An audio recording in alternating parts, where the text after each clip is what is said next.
దంచి కొడుతున్న ఎండల నుంచి ప్రజలకు ఉపశమనం ఇచ్చే శుభవార్త. ఏప్రిల్ 3 తర్వాత బంగాళాఖాతంలో అల్పపీడనం ఏర్పడే అవకాశం ఉందని తెలుస్తోంది. ఇది వాయుగుండంగా మారి దక్షిణ కోస్తా, ఉత్తర తమిళనాడు తీరాల వైపు పయనించవచ్చని అంచనా వేస్తున్నారు. దీని ప్రభావంతో వచ్చే 2 నుంచి 4 రోజుల పాటు వర్షాలు కురుస్తాయని అంచనా వేస్తున్నారు. ఇక ఏప్రిల్ 3న వడగండ్లు కురిసే అవకాశం ఉందని వాతావరణ శాఖ హెచ్చరికలను జారీ చేసింది. జనగామ మినహా అన్ని జిల్లాలకు ఆరెంజ్ అలర్ట్ జారీ చేశారు.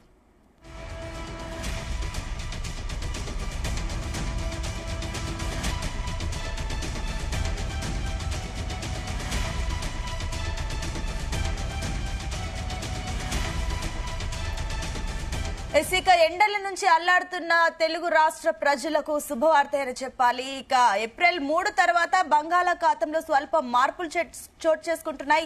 ఈ సందర్భంగానే దీనికి సంబంధించి మరిన్ని డీటెయిల్స్ మా కరెస్పాండెంట్ రాజు పటేల్ అందిస్తారు. రాజు పటేల్. Good morning Sunitha.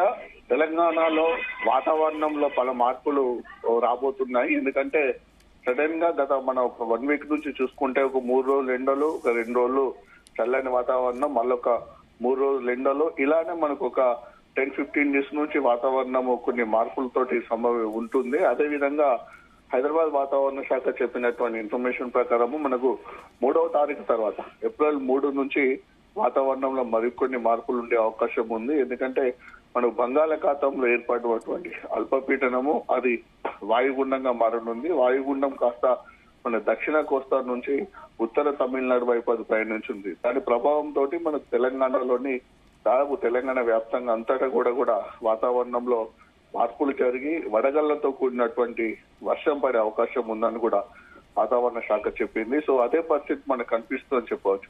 వాస్తవానికి ఉదయం నుంచే సూర్యోదయం ఎప్పుడైతే మొదలవుతుందో అప్పటి నుంచి కూడా సూర్యాస్తమం వరకు కూడా విపరీతమైన ఎండ ఉంటుంది, ఉష్ణోగ్రత ఉంటుంది. సో టెంపరేచర్ కూడా మనకు సాధారణం కంటే దాదాపు 2 నుంచి 3 డిగ్రీల ఎక్కువ మనకు టెంపరేచర్ గత కొద్ది రోజుల నుంచి తెలంగాణ వ్యాప్తంగా చాలా జిల్లాల్లో నమోదవుతుంది. సో ఆ పరిస్థితి మనకు నిన్న నుంచి లేదని చెప్పవచ్చు. నిన్న నుండి కూడా సాధారణ స్థితిలోనే మనకు టెంపరేచర్ నమోదవుతుంది.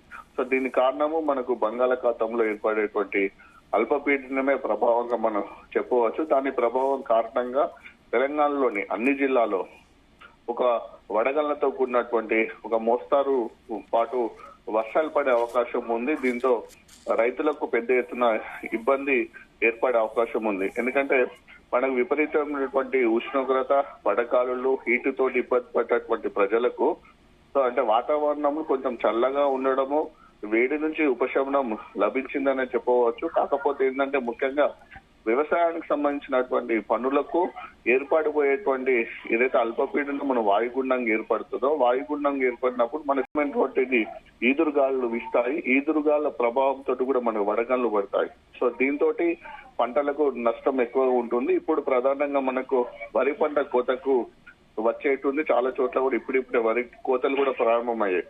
ఒకవేళ వడగళ్ల వాన పడి వాయుగుండం ఇట్లా ఈదురుగాలు వీస్తే మాత్రం కంప్లీట్ గా అది నేల కొరిగిపోతుంది. వరి పంట నేల కొరిగి కోతకు రాకుండా తీవ్రమైన నష్టం ఏర్పడుతుంది. సేమ్ అదే పరిస్థితి మొక్కజొన్న పంటకు ఉంటుంది. దాంతోపాటు మామిడికి సంబంధించిన సీజన్ కూడా ఆల్రెడీ ప్రారంభమైంది కాబట్టి ఈదురుగాల ప్రభావం వల్ల మామిడి కాయలు కూడా చెట్టు నుంచి తెగి కింద పడిపోయి మామిడి రైతులు కూడా తీవ్ర నష్టం ఉండే అవకాశం ఉంది. అంటే వ్యవసాయ పరంగా ఎప్పుడైనా సరే ఈ సీజన్ లో అంటే మనం మార్చి ఎండింగ్ నుంచి ఏప్రిల్ 15 వరకు ఇది వ్యవసాయానికి చాలా కీలకమైనటువంటి సీజన్. ఎందుకంటే పంట చేతికొచ్చేటువంటి దశ ఇదంతా కూడా. సో ఈ దశలో మనకు వాతావరణంలో మార్పులు సంభవించి మనకు ఇట్లాంటి ఈదురుగాలు కానీ వడగళ్ల వాన కానీ పడితే వ్యవసాయానికి అపార నష్టము, అంటే అకాల వర్షాలతో కూడినటువంటి అపార నష్టము సంభవించే అవకాశం ఉంది. దీంతో రైతులు ఆందోళన పడుతున్నట్టు పరిస్థితి కనిపిస్తుంది. ఇక మిగతా పరిస్థితులు చూసుకున్నా మాత్రమే ఉపశమనం అనే చెప్పవచ్చు. ఎందుకంటే విపరీతమైనటువంటి పగలు ఉష్ణోగ్రత ఎక్కువగా ఉంటుంది, మనకు రాత్రి ఉష్ణోగ్రత ఎక్కువగా ఉంటుంది. ఈ రెండింటి ఉష్ణోగ్రతలు ఎక్కువ ఉండడం వల్ల ప్రజలు వాస్తవానికి తలడిల్లిపోతున్నారని చెప్పవచ్చు.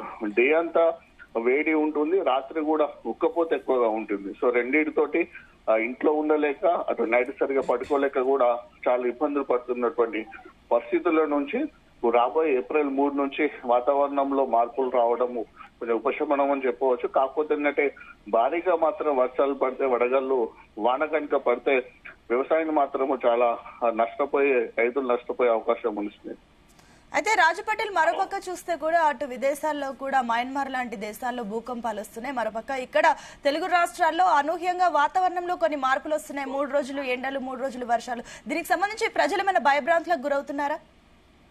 ఎస్ సునీత, 100% కరెక్ట్ అని చెప్పొచ్చు. ఎందుకంటే ఒక రకమైనటువంటి విచిత్రమైనటువంటి వాతావరణం మనకు కనిపిస్తుంది. ఎప్పుడు ఇలాంటి పరిస్థితి లేదు. ఎందుకంటే ఇప్పుడు మనకు మయన్మార్ గానీ అలానే థాయిలాండ్ లో 2 దేశాల్లో కూడా భూకంపం సంభవించింది. ఎప్పుడు ఊహించని విధంగా అక్కడ రికార్డు స్థాయిలో 7.6 రిక్టర్ స్కేల్ పై కూడా అక్కడ మనకు నమోదైంది. అంతటి తీవ్ర స్థాయిలో పెద్దటువంటి బిల్డింగ్స్ అన్ని కూడా నేలమట్టం అయిపోయి దాదాపు వందలాది మంది ప్రజలు అక్కడ మరణించారు. వేలాది మంది ప్రజలు కూడా అక్కడ మనకు గాయపడ్డటువంటి పరిస్థితి 2 దేశాలు సంభవించింది. ఇక ముఖ్యంగా మయన్మార్ లో తరచూ భూకంపాలు వస్తుంటాయి. మయన్మార్ దేశంలో భూకంపాలు తట్టుకునే విధంగా బిల్డింగ్ నిర్వహిస్తారు. కానీ మనకు థాయిలాండ్ దేశంలో భూకంపాలు సంబంధించిన సందర్భాలు చాలా తక్కువ. మయన్మార్ ప్రభావమే ఇక్కడ మనకు థాయిలాండ్ లో పడుతుంది.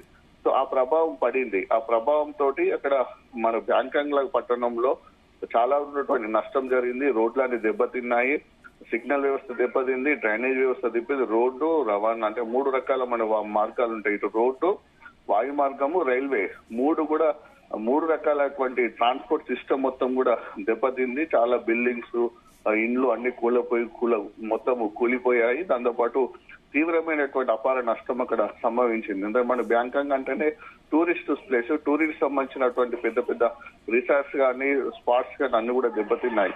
అక్కడ కూడా ఎవరు ఊహించలేదు వాస్తవానికి. దేశంలో అంత పెద్ద విధంగా భూకంపం వస్తుంది, అంత నష్టం జరుగుతుందని ఎవరు ఊహించలేదు. ఇప్పుడు బ్యాంకాక్ వెళ్లాలన్నా, థాయిలాండ్ వెళ్లాలన్నా కూడా దేశంలోని ప్రజలందరూ కూడా చాలా భయపడుతున్నారు. సో ప్రపంచ దేశాల్లోని ప్రజలు కూడా ఎక్కువ భయపడుతున్నారు. ముఖ్యంగా మన దేశం నుంచి కూడా చాలా మంది మనం వెళ్తుంటా అంటారు. సో ఇక్కడ నుంచి బ్యాంకాక్ లాంటి పట్టణానికి టూరిస్ట్ స్పాట్ గా వెళ్ళడానికి భయపడేటువంటి పరిస్థితి ఉంది. ఎందుకంటే సడన్ గా ఒక రకమైనటువంటి భూకంప ప్రభావం అక్కడ కనిపించింది. సో అదే విధంగా చూసుకుంటే మన తెలుగు రాష్ట్రాల్లో ఆంధ్రప్రదేశ్ కానీ ఇటు మనకు తెలంగాణలో కూడా ఎప్పుడు లేని విధంగా వాతావరణం కనిపిస్తుంది. అంటే సాధారణంగా డిస్కషన్ ప్రజల్లో జరుగుతున్నది. అది 3 రోజులు ఎండ, 3 రోజులు వాన, 3 రోజులు చల్లగా ఉంటుంది, 3 రోజులు గాలి వస్తుంది. ఎప్పుడు లేనటువంటి విచిత్ర వాతావరణం మనకు కనిపిస్తుంది. కాబట్టి మనం ఏమైపోతుంది పరిస్థితులు అంటే ఇంత కాలుష్యం ఉంటుందా, ఇంత వాతావరణ ప్రభావం ఇట్లా ఉంటే భవిష్యత్తు రోజుల్లో మనం ఎట్లా బతకాలి, ఈ నష్టాల నుంచి మనం ఎట్లా బయటపడాలి, అసలు దీని మార్గాలు ఏంటి అనేటువంటి ఒక చర్చ కూడా ప్రజల్లో జరుగుతున్నటువంటి పరిస్థితి. అంటే ఏ రంగంలో తీసుకున్నా సరే మనము అన్ని రకాల మేధావులు కానీ, నిపుణులు కానీ, ఎక్స్పర్ట్స్ కానీ, ఇటు అగ్రికల్చర్ సంబంధించినటువంటి రైతులు కానీ, అనుభవం ఉన్న వ్యక్తులు కానీ అందరూ కూడా ఒక రకమైనటువంటి ఒక భావనలో పడుతున్నటువంటి పరిస్థితి. ఒక చర్చ అయితే వాస్తవంగా జరుగుతుంది. 10 మంది నలుగురు కూర్చున్నామంటే అరే పొద్దునేమో బాగా ఎండ ఉన్నది, మధ్యాహ్నం గాలి వచ్చింది, సాయంత్రం చల్లబడ్డది, ఏందిరా పరిస్థితి అంటే మధ్యాహ్నం ఉన్నటువంటి వేడిని, మధ్యాహ్నం ఉన్నటువంటి హీట్ ని చూసుకుంటే రాత్రి ఇంకా ఏ విధంగా ఉండబోతుంది అనుకుంటున్నాను. కానీ సడన్ గా సాయంత్రం వచ్చేసరికి ఏంటంటే చల్లని గాలులు, చల్లని ఈదురుగాలు వచ్చేసరికి సాయంత్రం కూల్ అయిపోతుంది. మళ్ళీ మార్నింగ్ కూడా నైట్ ఉన్న వాతావరణమే మార్నింగ్ ఉంటుంది అనుకుంటే మార్నింగ్ ఉండట్లేదు. మార్నింగ్ మళ్ళీ విపరీతమైనటువంటి అంటే ఉదయం నుంచే మన సూర్యోదయం అయినప్పటి నుంచి విపరీతమైనటువంటి హీట్ తోటి మనకు చెమటలు కూడా ఇట్లా స్కిన్ కూడా కుట్టినటువంటి అక్కడ ఫీలింగ్ ఏర్పడుతుంది అన్నట్టు. సో ఇలాంటి పరిస్థితుల నేపథ్యంలో ఒక ఆందోళనకరమైనటువంటి విచిత్రమైనటువంటి అనుభవం పరిస్థితి మాత్రము ప్రజలు ఎదుర్కొంటున్నారు. Sunitha. Right Raju Patel, thank you.